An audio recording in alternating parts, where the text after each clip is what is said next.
Good morning, it's January 19th, and this is To My Liberal Friends. How irresponsible can someone be?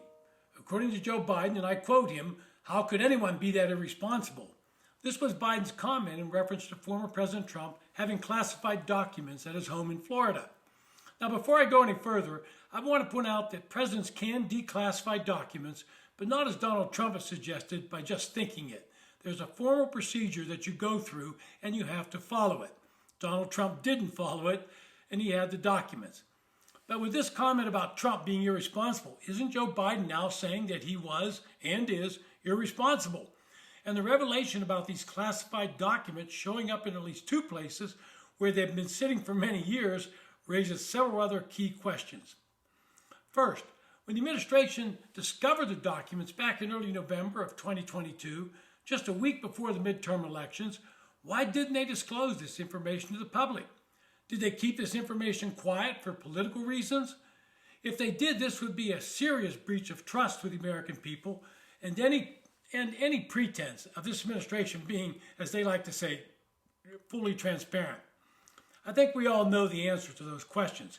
It was to keep the public from knowing about this problem before they voted. And anyone that thinks any administration, be it Republican or Democrat, is going to be completely transparent, well, they've got their head in the sand. Second, what was in the documents in question? And I've asked that same question as it pertains to documents at Trump's home. But I suspect we'll never know because they are, as they say, classified. As a fair estimate, I would say there are between 50 and 60,000 people in Washington who have some level of a security clearance. I've had multiple clearances while working in the Army, the Senate, and for a defense contractor. That means many people have access to classified documents, and procedures are in place to view these documents. In most government buildings where people could view such documents, there's what's called a, quote, sensitive compartmentalized information facility, end quote. It's known as a SCIF, and those documents are only to be viewed within that facility. As a staff member in the Senate, I was permitted to store secret-level documents in a secure safe in my office. Anything above that had to be viewed in the SCIF. Third, and one of the most important questions, is who had access to these documents which were not stored in a secure place. Now, Joe Biden's being a bit flippant with his question by saying his Corvette was stored in the garage where the documents were found, thereby saying his Corvette is as important as the documents, and since the garage was locked, they were safe. And yet we now see photos of his son, Hunter Biden, driving the Corvette with a couple of young women, so obviously Hunter had access to the documents and anyone he brought into the house.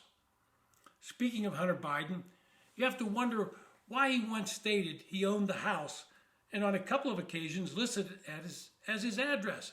And mind you, this is where the documents were stored. And if you really want to wonder about something, why was he paying his father $50,000 a month to rent the house? Now, I've seen photos of the house, and I'm sure all of you have, and there's no way any normal person would pay that amount for a house like that in Delaware. Was this just a way to funnel money from Hunter's foreign influence peddling to his father, the big guy?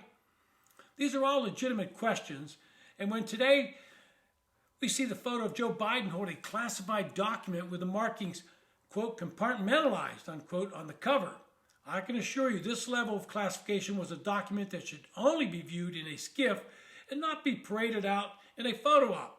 Begs the question of how could anyone be so irresponsible? Then you have all the political ramifications of these discoveries. Will this be something that brings the Joe Biden campaign down to earth and out of the running in 2024?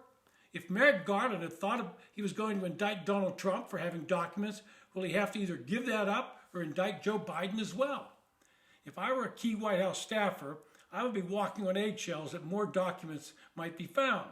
They've mismanaged this issue from the very beginning and attempted to contain it and keep it from the public.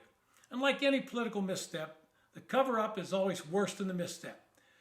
Now that we have a special counsel for both Trump and Biden, I wonder if that special counsel in Biden's case will ask some of the questions I've asked and attempt to get honest answers. This has been To My Liberal Friends. Thanks for listening.